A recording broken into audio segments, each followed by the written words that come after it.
इंदुरीकर महाराजांच्या मुलीच्या लग्नावर संपूर्ण महाराष्ट्रात चर्चा सुरू आहे. काही लोक लग्नात केलेल्या खर्चावर टीका करतात, तर काही लोक आश्चर्य व्यक्त करत आहेत. पण हे लग्न होताच एक असं सत्य समोर आलं ज्याने संपूर्ण महाराष्ट्र हादरला. एक असं सत्य जे लपवलं होतं ते आज उघडकीस आलं. ते सत्य आहे इंदुरीकर महाराजांच्या जावयाचं. अखेर आज इंदुरीकर महाराजांच्या जावयाचं खरं गुपित समोर आलं. 3 मे रोजी मोठ्या थाटामाटात अनेक दिग्गजांच्या उपस्थितीत इंदुरीकर महाराजांच्या मुलीचं लग्न झालं. पण लोकांना त्यावेळेसच प्रश्न पडला होता की इतकं मोठं लग्न केलं आहे, मग त्यांचा जावई नेमका कोण आहे? साखरपुडा ज्यावेळेस झाला होता त्यावेळेस लोकांना थोडीफार कल्पना होती की ज्ञानेश्वरीचे पती म्हणजे साहिल चिलप हे उद्योजक आहेत. मुंबईमध्ये त्यांच्या कंपन्या आहेत, इथपर्यंत लोकांना माहिती होतं. पण लग्न होताच आज जे सत्य समोर आलं त्याने संपूर्ण महाराष्ट्रात चर्चा सुरू झाली. मग काय आहे इंदुरीकर महाराजांच्या जावयाचं ते खरं गुपित? इतक्या थाटामाटात प्रचंड खर्च करून महाराजांनी आपल्या लाडक्या मुलीचं लग्न ज्या व्यक्तीसोबत लावलं त्या व्यक्तीचं नेमकं गुपित काय आहे? महाराजांनी नेमकं कोणतं सत्य लपवलं होतं? महाराजांचा जावई साहिल चिलप नेमका हा काय व्यवसाय करतो? खरंच त्याच्या किती कंपन्या आहेत? त्याची प्रॉपर्टी नेमकं किती आहे? आणि त्या प्रॉपर्टीचं रहस्य नेमकं काय आहे ते आज उघडकीस आलं आहे. ज्या इंदुरीकर महाराजांनी इतका मोठा लग्नात खर्च केला, लोकांनी टीका केल्या, महाराजांनी भावूक होऊन टीकेला उत्तर देखील दिलं, पण इतका खर्च करून जावयाचं सत्य वेगळंच निघालं. मे महिना म्हणजे लग्नसराई. अनेक लग्न महाराष्ट्रात होतात, पण सध्या एकाच लग्नाची चर्चा सुरू आहे.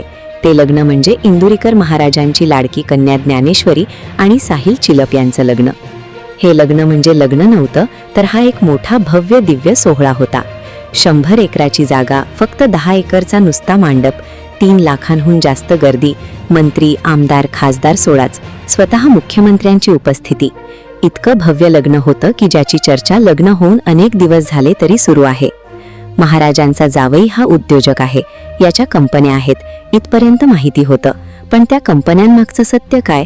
अखेर त्याचं रहस्य आज उघडकीस आलं. साहिल चिलप हा जो महाराजांच्या जावई आहे तो नेमका कोण आहे? साहिल चिलप याची आजची जी श्रीमंती आहे, त्याची आजची जी ओळख आहे ती एक उद्योजक म्हणून आहे. पण एक सत्य असं होतं जे आजपर्यंत माहिती नव्हतं, ते अखेर उघडकीस आलं. लोकांना वाटत होतं फक्त पैसा, पण त्या पैशामागचं रहस्य काय आहे हे समोर आलं. तपास करताना असं लक्षात आलं की या कुटुंबाची पाळंमुळं पुणे जिल्ह्यातील जुन्नर तालुक्यातील काटेडे गावात सापडली.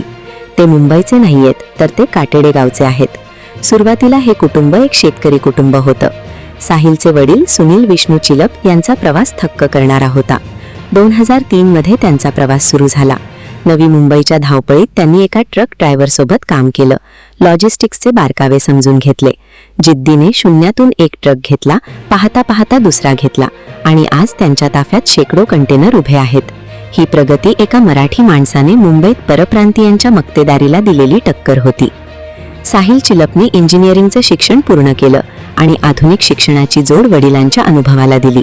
तो श्रीमंतीचा गाजावाजा करत नाही, पडद्यामागून चिलप ग्रुपचे निर्णय घेतो. पण महाराजांनी या कुटुंबालाच का निवडलं?